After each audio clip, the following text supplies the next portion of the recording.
What's up, guys? Welcome to another top five as always. Yeah, the worst ones of 2017. Yeah, let's begin. Top five worst video games of 2017. Top five worst video games of 2017. At number five,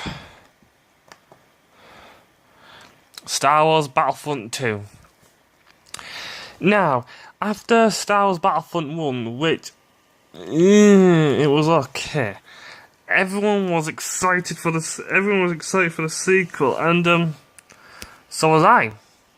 You see, what I hate though is that it's called The first one's called Star Wars Battlefront. The second one's called Star Wars Battlefront 2. Now, this will be mad because the Lucas ones are 100 times better. The first Star Wars Battlefront game made by Lucas, brilliant. The second Star Wars Battlefront 2 game made by George Lucas,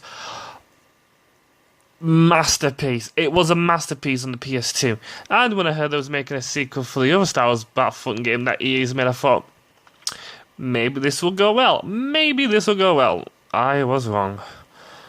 You finally get a single player, you finally get a campaign, but it is dumb. It is a dumb campaign. The graphics are pretty damn decent. The effects are okay, but another thing that I hate as well is that this loot box thing. Right. In the original Star Wars Battlefront game, you had three in each group, right? 3 villains and 3 heroes. For the 3 heroes, you had Luke Skywalker, Han Solo, and Princess Leia. For the 3 heroes, I think it was Boba Fett, Emperor Palpatine. No, wait, yeah, Emperor Palpatine, and Darth Vader, and that was it. And for the others, you had to buy like DLC, But with the DLC, I will give it the benefit of doubt because with the DLC, you don't just get the characters, you also get the maps as well. Jyn Erso is free though because you also get the VR mission and Jyn Erso as well, and also for that captain dude as well. So I'll let that one slide, but I'm not letting this one slide. I think you get like maybe one hero for now, but all the other heroes like Darth Maul and all that lot and Kylo when you want to have, you've got to unlock them with loot boxes. It's fucking dumb. And you can get them by leveling up or sometimes free ones, but it's 1 in 100 million chance that you'll get it's 1 in 100 million chance that you'll get it. That basically you'll get the character that you need. The loot box system in here is dumb. Yes, Overwatch has it though, but not for characters. The characters are free. It's just the skins, which I don't give a fuck if I don't get the skins. I want to play as Darth Maul. I don't want to spend £50 to £60, then give EA more of my fucking money just to get Darth Maul. Fuck you, EA. You are killing the Star Wars Battlefronts. But it's a bad game though. I need to finish this up so I can talk about the others. But bad game, but it's not the worst. Not really that bad. So yeah, at number 5, Star Wars Battlefront 2. At number 5, Star Wars Battlefront 2. At number 4,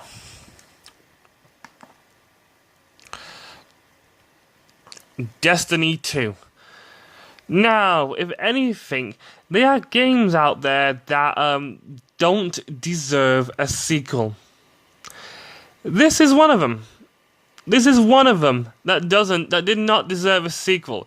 What Bungie and Activision did was rehash, basically.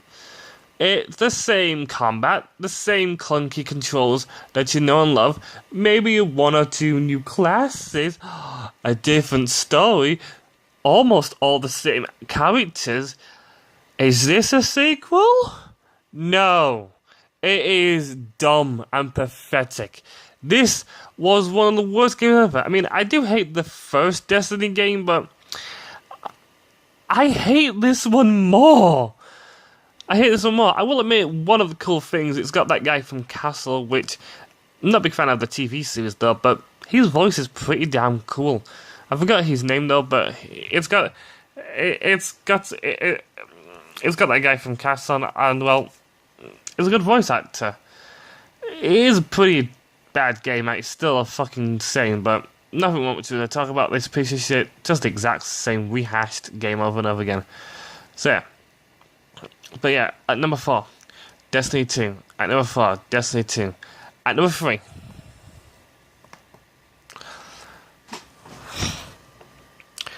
Pokemon Ultra Sun and Ultra Moon. I was hoping that Nintendo would leave the 3DS at a high note. This is not a high note. This is a fucking low note. It's like Pokemon Ultra Sun, Pokemon Ultra Moon will be the last games for 3DS, and I'm like, you're supposed to like when the Xbox 360 and the PS3 ended their console reign. Actually, there's still some games coming out, so they haven't left on a high note just yet, though. But I bet they will. Nintendo 3DS left on a fucking shitty note. This is not a good game to say, yeah, we're done now, so here's our last game. No! No! The first Pokemon Sun and Moon was terrible. It's just the exact same, except for Ultra Sun and Moon characters look different. Oh, and 5 new Alolan Pokemon. That means I must spend 40 quid to play this piece of shit game. No, I won't. I am not being dumb and idiotic by spending my money on this fucking awful game. Nothing good about this. This is one of the Pokemon, it's just like Black and White, that don't deserve a sequel. Like Sapphire and Ruby did deserve a sequel. Fucking hell, that was awesome. But this is just terrible. This is just terrible. There's loads of games that deserve a sequel, like maybe Pokemon Red and Yellow, Gold and Silver. Maybe. I mean, that was quite good. Not my favorite. Definitely not my favorite. Pearl and I forgot the other one. It's Platinum, Pearl, and another colour, and another type gem as well, which definitely deserve another one.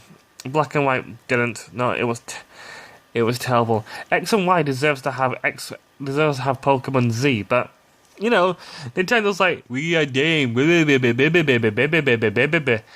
Nintendo's brain in a fucking nutshell.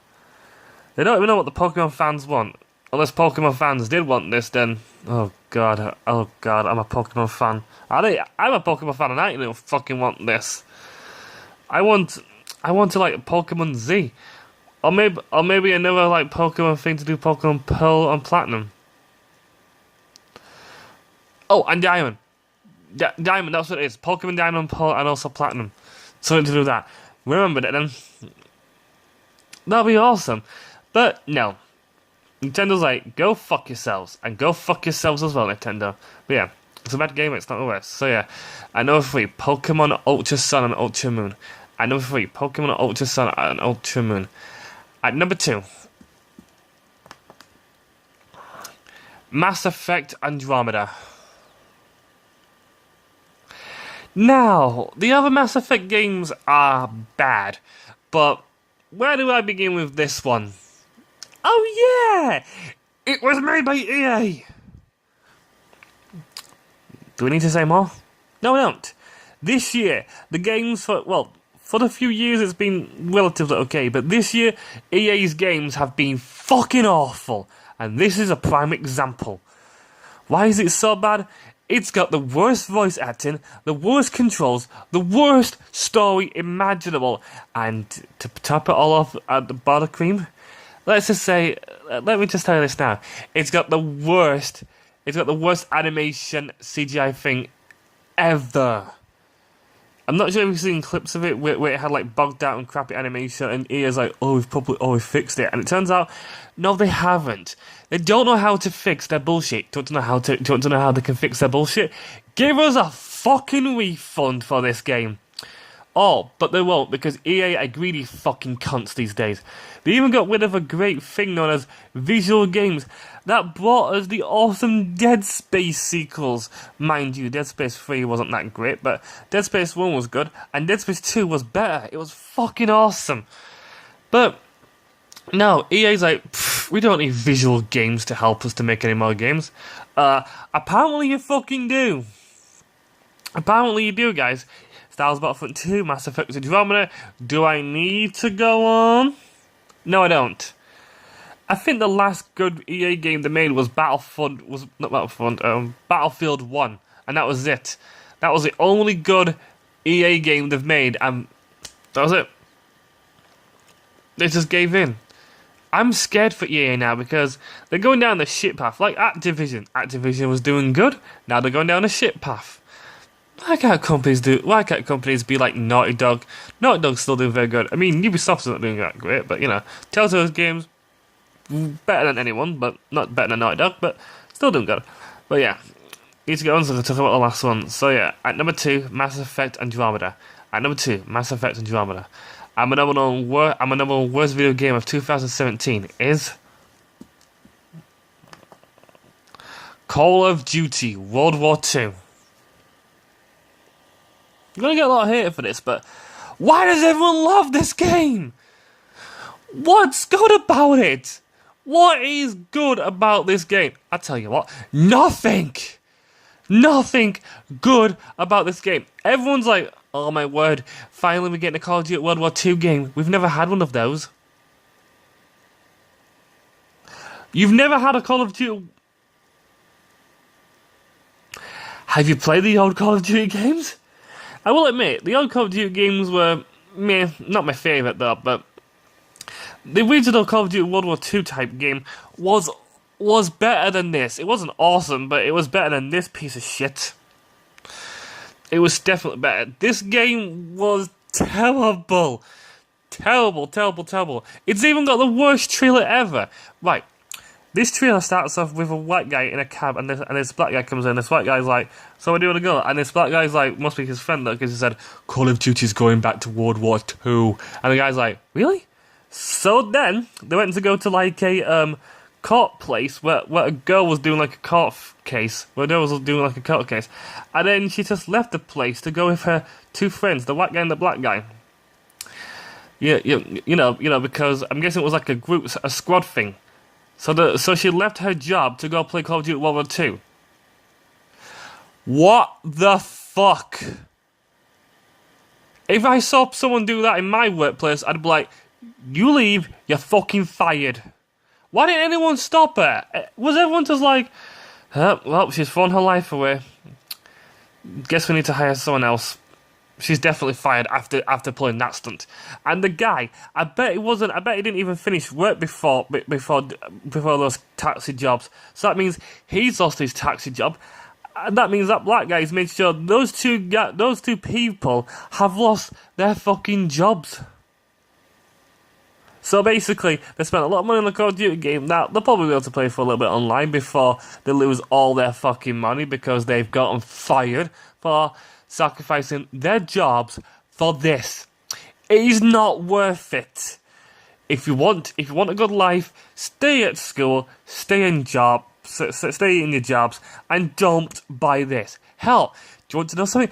This has the fucking loot box crate in this kind of thing. The fucking loot box thing. Yes, because I associate World War II with loot boxes. No, I don't. I thought Activision was like, we're trying to make our games realistic. Really? Really? So I can just magically put a loot box in my hand and go open it. Mind you, could do because of that loot crate thing on the internet, but still, that is fucking different. That's once every month. That's once every month, though. Not like this kind of thing where you have to open it now and then to get something cool. And people always go, oh my god, I got a cool gun mad from a Call of Duty character. Oh my god, get a fucking life. This game is terrible, and yeah, all I can say is, please no more Call of Duty games. You've killed it. Good job, you've killed it. But yeah. So yeah, at number 1, Call of Duty World War II. At number 1, Call of Duty World War II. Well guys, that's it for my top 5 worst video games of 2017. Join me tomorrow where I talk about my top 5 best video games of 2017. Join me tomorrow where I talk about my top 5 best films of 2017. Not games. Well guys, bye.